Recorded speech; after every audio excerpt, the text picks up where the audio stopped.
Hi guys, welcome to Lakshithar design. So இந்த video நம்ம என்ன பார்க்க போகிறோம்னா, இந்த மாதிரி டியூப் பீடு சீக்வன்ஸ் வச்சு ஒரு ப்ரோச் ஒருத்த பார்க்க போகிறோம். ஓகேங்களா?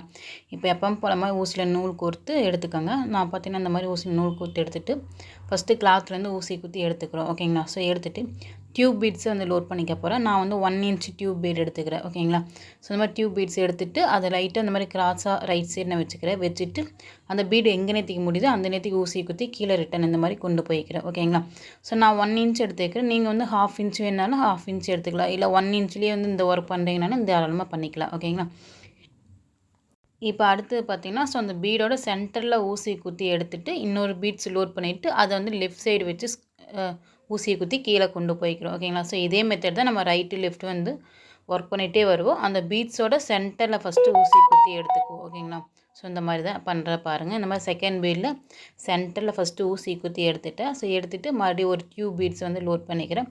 ஸோ லோட் பண்ணிவிட்டு அதை வந்து இந்த மாதிரி ரைட் சைடு வச்சு கிராஸாக வச்சு ஸ்டிச் பண்ணிக்கிறேன். ஓகேங்களா? ஸோ இது பார்த்தீங்கன்னா நீங்கள் 1 இன்ச் டியூப் பீலையும் பண்ணலாம், இல்லை 1/2 இன்ச் டியூப் பீல பண்ணிங்க அப்படின்னா சின்ன சைஸாக கிடைக்கும். ப்ளவுஸில் உங்களுக்கு பேக் சைடு யூ நெக்கு வந்து இல்லை கை ஸ்லீவ்லாம் பண்ணுறதுக்கு ரொம்பவே அழகாக இருக்கும். ஓகேங்களா? இந்த டிசைன் ரொம்பவே ட்ரெண்டிங் தான். கண்டிப்பாக நீங்களும் இதே மாதிரி ட்ரை பண்ணி பாருங்கள். ஓகேங்களா?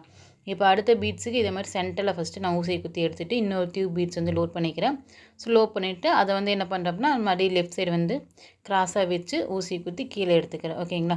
ஸோ நான் ஒரு டைம் தான் வந்து ஸ்டிச் பண்ணுறேன். நீங்கள் வந்து 2 டைம் வந்து தையல் போட்டுக்கோங்க. இதுக்கு முன்னாடி வீடியோவில் நான் டபுள் சைடு வந்து எப்படி தையல் போடணும்னு நான் சொல்லி கொடுத்துருப்பேன். ஸோ அதை வந்து நீங்கள் போய் பார்த்துக்கோங்க.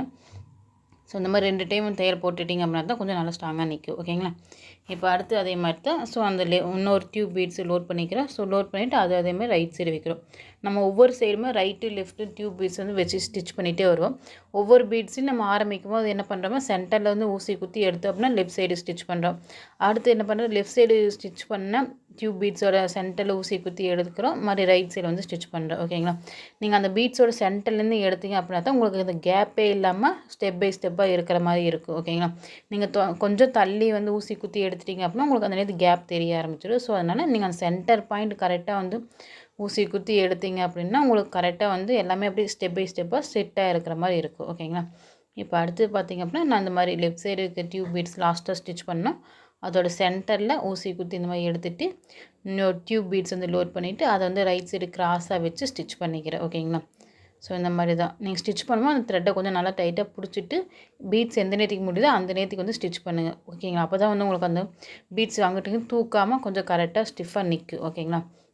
இப்போ அடுத்து என்ன பண்ணுறோம் அப்படின்னு பார்த்தீங்கன்னா, ஸோ இதுக்கு சென்டரில் நீங்கள் வந்து டேப்லெட் பீட்ஸ் கொடுத்துக்கலாம், இல்லை சுகர் பீட்ஸு கொடுத்துக்கலாம், சீக்வன்ஸு கொடுத்துக்கலாம், கிறிஸ்டல் பீட்ஸு கொடுத்துக்கலாம். ஸோ நிறையா என்ன டிஃப்ரென்ஸ் வேணால் நம்ம வந்து கொடுத்துக்கலாம். ஓகேங்களா? நான் பார்த்தீங்க அப்படின்னா இந்த மாதிரி சீக்வன்ஸ்ட்டு எடுத்து வைக்கிறேன். ஓகேங்களா? ஸோ இந்த மாதிரி லீவ் சீக்வன்ஸ் இருக்குது பார்த்தீங்களா? ஸோ அதை வந்து சென்டரில் வந்து ஸ்டிச் பண்ணிக்க போகிறேன். நீங்கள் பெரிய பால் பீட்ஸ் கூட எடுத்துக்கலாம், இல்லை கிளிப் ஸ்டோன்ஸ் வச்சுக்கலாம். நிறைய மெத்தட்ஸ் இருக்குது இதில். ஓகேங்களா? ஸோ உங்களுக்கு சென்டரில் எந்த மாதிரி டிசைன் வேணுனாலும் நீங்கள் வந்து க்ரியேட் பண்ணிக்கலாம். ஓகேங்களா? ஒரு டேப்லெட் பீட்ஸ் லோட் பண்ணிங்க அப்படின்னா அதுக்கு மேலே வந்து சின்னதாக வந்து 3mm பீட்ஸ் கொடுத்துக்கலாம். கிறிஸ்டல் பீட்ஸ் லோட் பண்ணிங்க அப்படின்னா அதுக்கு சைட்லிங் கூட நீங்கள் ஒரு கிளிப் ஸ்டோன்ஸ் கொடுத்துக்கலாம். ஸோ இதெல்லாமே நம்மளோட க்ரியேட்டிவிட்டி தான். ஓகேங்களா? இப்போ அடுத்து பார்த்தீங்கன்னா இந்த சென்டர் கேப்பில் ஃபஸ்ட்டு நம்ம ஊசி குத்தி எடுத்துகிட்டு ஒரு சீக்வன்ஸ் லோட் லீவ் சீக்வன்ஸுங்காட்டி நமக்கு 2 சைடு வந்து ஹோல்ஸ் கொடுத்துருப்பாங்க. ஸோ அதில் ஃபஸ்ட்டு ஹோல்ஸ் வழியாக நம்ம ஊசி குத்தி எடுத்துகிட்டு அது சென்டரில் வந்து நான் இந்த மாதிரி டியூப் பீட்ஸ் வந்து லோட் பண்ணிக்கிறேன். ஓகேங்களா? ஸோ நீங்கள் வந்து டியூப் பீட்ஸ்க்குள்ளே வந்து கட் பீட்ஸ் கொடுக்கலாம், இல்லை சுகர் பீட்ஸ் கொடுத்துக்கலாம், என்ன வேணால் கொடுத்துக்கலாம். ஓகேங்களா? நான் பார்த்தீங்கன்னா இந்த மாதிரி டியூப் பீட்ஸ் லோட் பண்ணிவிட்டு அடுத்து பார்த்தீங்கன்னா இன்னொரு ஹோல்ஸ் வழியாக இந்த மாதிரி மேலே இருக்க ஹோல்ஸ் வழியாக ஊசி குத்தி கீழே ரிட்டன் வந்து கொண்டு போய்க்கிறேன். ஓகேங்களா? ஸோ இதே மாதிரி தான் வந்து அந்த சென்டர் கேப்பில் எல்லா பக்கமும் ரைட் சைடு லெஃப்ட் சைடு வந்து சென்டரில் நான் வந்து ஸ்டிச் பண்ணி போகிறேன். மெத்தேட் எல்லாமே ஒன்று தான். சேம் இதே மாதிரி தான் நீங்கள் டேப்லெட் பீட் எடுத்திங்க அப்படின்னா ஸோ டேப்லெட் பீட்ஸ் லோட் பண்ணிக்கிறீங்க. அகெயின் அது எந்த நேரத்துக்கு முடியுதோ அந்த நேரத்துக்கு வந்து ஊசி குத்தி கீழே ரிட்டன் கொண்டு போய்க்கிறீங்க. இதே ப்ராசஸ் தான் உங்களுக்கு எல்லாத்துக்குமே. ஓகேங்களா? இப்போ அடுத்தது பாருங்கள், சேம் இதே மாதிரி தான் ஊசி குத்தி எடுத்துக்கிற சென்டரில் ஒரு சீக்வன்ஸ் வந்து லோட் பண்ணிக்கிறோம். ஸோ அதுக்கு சென்டரில் ஒரு கிளிப் ஸ்டோன்ஸ் வந்து லோட் பண்ணிவிட்டு ஸ்டிச் பண்ணிக்க போகிறேன். ஓகேங்களா? நீங்கள் டியூப் பீட்ஸ் எடுக்கிறீங்க அப்படின்னா ஒரே ஒரு டியூப் பீட்ஸ் மட்டும் எடுத்துக்கோங்க. அப்போ தான் சென்டர் பாயிண்ட்டுக்கு நம்ம கரெக்டாக இருக்கும். அதே மாதிரி நீங்கள் சுகர் பீட்ஸில் எடுக்கிறீங்க அப்படின்னா ஒரு 3 சுகர் பீட்ஸ் எடுத்துக்கோங்க. ஓகேங்களா? 3mm எடுக்கிறீங்க அப்படின்னா 2 பீட்ஸ் எடுத்துக்கோங்க. கட் பீட்ஸ்னு அப்படின்னா ஒரு 2 பீட்ஸ் எடுத்துக்கோங்க. ஓகேங்களா? அதுக்கு மேலே எக்ஸஸாக போச்சு அப்படின்னா அந்த பீட்ஸ் வந்து சென்டரில் தூக்கிட்டு இருக்க மாதிரி இருக்கும். ஸோ 1 பீட்ஸ் வந்து லோட் பண்ணிட்டீங்க அப்படின்னா அந்த மாதிரி கரெக்டாக இருக்கும். டியூப் பீட்ஸில் 1 பீட் வந்து லோட் பண்ணிங்க அப்படின்னா தான் கரெக்டாக இருக்குது. ஓகேங்களா? ஸோ நான் பண்ணுறதை பாருங்கள். ஸோ அடுத்து அதே மாதிரி தான் ஒரு சீக்வன்ஸு ஒரு டியூப் பீட்ஸ் லோட் பண்ணிவிட்டு இந்த மாதிரி சென்டர் நல்லா பார்த்துட்டு மேலே இருக்க ஹோல்ஸ் வழியாக ஊசியை குத்தி கீழே ரிட்டன் வந்து கொண்டு போய்க்கிறேன். ஓகேங்களா? ஸோ இந்த மாதிரி வைக்கும்போது கொஞ்சம் கரெக்டாக அலைன் பண்ணிவிட்டு வைங்க. ஏன்னா இந்த சீக்வன்ஸ் நமக்கு அங்கிட்டு இங்கிட்டு ஷேக் ஆகிட்டே இருக்குது. ஸோ அதனால் கொஞ்சம் கரெக்டாக எந்த நேரத்துக்கு நம்ம ஊசி குத்துறோமோ அந்த நேரத்துக்கு கொஞ்சம் லைட்டாக அலைன் பண்ணிவிட்டு அதுக்கப்புறம் வந்து ஊசியை குத்தி கீழே ரிட்டன் கொண்டு போய்க்கோங்க. ஓகேங்களா? ஸோ இப்போ அடுத்து அதே மாதிரி தான் சென்டர் கேப்பில் வந்து ஊசி குத்தி எடுத்துக்கிறேன். நீங்கள் அதே மாதிரி அந்த சீக்வன்ஸில் ஸ்டிச் பண்ணும்போது சீக்வன்ஸில் என்ன கலர் எடுக்கிறீங்க அந்த கலரில் வந்து த்ரெட் எடுத்துக்கோங்க. ஸோ நான் உங்களுக்கு தெரியணுங்கிறதுக்காக வந்து க்ரீன் கலர் எடுத்துக்க. ஸோ நீங்கள் அந்த மாதிரி ப்ளவுஸ்லாம் ஒர்க் பண்ணும்போது ப்ளவுஸ் என்ன கலர் இருக்கோ அந்த கலர் எடுத்துக்கிட்டிங்க அப்படின்னா தான் உங்களுக்கு வந்து ஸ்டிச் பண்ணது வந்து தெரியாது. ஓகேங்களா? ஸோ இப்போ அடுத்தது அதே மாதிரி தான் ஒரு சீக்வன்ஸு ஒரு டியூப் பீட்ஸ் வந்து லோட் பண்ணிக்கிறேன். ஓகேங்களா? ஸோ ரொம்பவே சிம்பிள் தான். இதே மெத்தட் தான் நீங்கள் வந்து டிஃப்ரெண்ட்டான மெட்டீரியல்ஸ் யூஸ் பண்ணிக்கலாம். இதுக்கு இல்லைனா கூட நீங்கள் சென்டரில் வந்து ஃப்ளவர் சீக்வன்ஸ் இருக்குது. ஸோ அந்த ஃப்ளவர் சீக்வன்ஸ் கூட நீங்கள் கொடுத்துக்கலாம். ஓகேங்களா? எல்லாமே வந்து நம்மளோட க்ரியேட்டிவிட்டி தான். மெட்டீரியலுக்கு ஏற்ற மாதிரி வந்து நம்ம டிசைன் வந்து க்ரியேட் பண்ணுறது தான் எல்லாமே. ஓகேங்களா?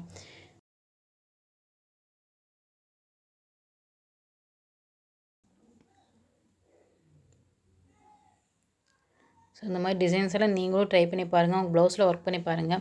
ஸோ இந்த டிசைன் ஆனால் நீங்கள் ப்ளவுஸில் பண்ணும்போது அந்த நெக்கு கட்டியில் கரெக்டாக அந்த யூ ஷேப்பு கரெக்டாக வந்து கர்வ் மாதிரி வரணும். ஓகேங்களா? அதுக்கு என்ன பண்ணுறீங்க, ஃபஸ்ட்டே நீங்கள் வந்து ட்ரேசிங் பண்ணிக்கோங்க. ஓகேங்களா? அப்படி இல்லை அப்படின்னா லைட்டாக வந்து பென்சிலை ட்ராப் பண்ணிக்கோங்க. ஓகேங்களா? ட்ராப் பண்ணிவிட்டு அதுக்கு மேலே வந்து இந்த சீக்வன்ஸு இந்த டியூப் பீட்ஸ் எல்லாம் ஸ்டிச் பண்ணிகிட்டே வந்தீங்க அப்படின்னா தான் உங்களுக்கு இந்த நெக் லைன்ஸ்லாம் கரெக்டாக அந்த யூ ஷேப்புக்கு கீழே அந்த பெண்டில் கரெக்டாக வளைஞ்ச மாதிரி உங்களுக்கு வரும். ஓகேங்களா? ஸோ இந்த டிசைன் ரொம்பவே அழகாக இருக்கும். பார்க்குறதுக்கும் டிஃப்ரெண்ட்டாக இருக்கும், யூனிக்காகவும் இருக்கும். ஓகேங்களா? ஸோ கண்டிப்பாக உங்கள் ப்ளவுஸில் நீங்களும் இந்த மாதிரி ட்ரை பண்ணி பாருங்கள். இப்போ ஃபைனலாக பார்த்தீங்க அப்படின்னா ஸோ இந்த மாதிரி லாஸ்ட்டாக அந்த மாதிரி சென்டர்லேருந்து ஊசி குத்தி எடுத்துகிட்டு ஒரு சீக்வன்ஸு ஒரு டியூப் பீட்ஸ் லோட் பண்ணிவிட்டு இப்போ அடுத்து என்ன பண்ணேன், மேலே இருக்க ஹோல்ஸ் வழியாக வெறும் ஊசி மட்டும் குத்தி கீழே ரிட்டன் இந்த மாதிரி கொண்டு போய்க்கிறேன். ஓகேங்களா? ஸோ ரொம்ப சிம்பிளான மெத்தட்ஸாக கண்டிப்பாக நீங்களும் இதே மாதிரி ட்ரை பண்ணி பாருங்கள். ஓகேங்களா? நெக்ஸ்ட்டு வீடியோஸில் வேணால் நான் உங்களுக்கு இந்த மாதிரி flower sequins, tablet beads, crystal beads, ஜமிக்கி ஸோ அதெல்லாம் வச்சு எப்படி ஸ்டிச் பண்ணுறாங்க உங்களுக்கு அடுத்த வீடியோஸ் நான் வேணால் அப்டேட் பண்ணுறேன். ஓகேங்களா? ஸோ இதில் ஏதாவது டவுட் இருந்துச்சு அப்படின்னா எனக்கு கமெண்ட் பாக்ஸில் கமெண்ட் பண்ணுங்கள். நெக்ஸ்ட் என்னங்க நம்ம அடுத்த வீடியோவில் பார்க்கலாம். ஓகேங்களா? இப்போ அடுத்து என்ன பண்ணணும், எப்போ போல் நார்மல் தையலை ஒரு 2 தையல் போட்டுட்டு அதுக்கப்புறம் ஃப்ரேமை திருப்பிட்டு பேக் சைடு வந்து 2-3 தையல் போட்டு நாட் போட்டுட்டு கட் பண்ணி எடுத்துக்கோங்க. ஸோ கட் பண்ணும்போது கொஞ்சம் கிளாத்து த்ரெட்டை வந்து கொஞ்சம் எக்ஸ்ட்ரா விட்டுட்டு அது கட் பண்ணதுக்கப்புறம் வந்து லைட்டாக ஃபேப்ரிக்கில் போட்டு அப்ளை பண்ணிடுங்க. அப்போ தான் கொஞ்சம் பிரிஞ்சு வராது. ஓகேங்களா? ஸோ நாட் போட்டு கொஞ்சம் நல்லா ஸ்ட்ராங்காக போட்டுட்டிங்க அப்படின்னா உங்களுக்கு ஃபேப்ரிக்கில் வந்து நீங்கள் அப்ளை பண்ண வேண்டாம். ஸோ பிகினர்ஸாக இருந்தீங்க லைட்டாக வந்து அப்ளை பண்ணி விட்ருங்க. அப்போ தான் வந்து த்ரெட்டு பிரிஞ்சு வராது. ஓகேங்களா? ஸோ கண்டிப்பாக இந்த டிசைன் நீங்களும் ட்ரை பண்ணி பாருங்கள். நெக்ஸ்ட் டைம் நம்ம அடுத்த வீடியோவில் பார்க்கலாம்.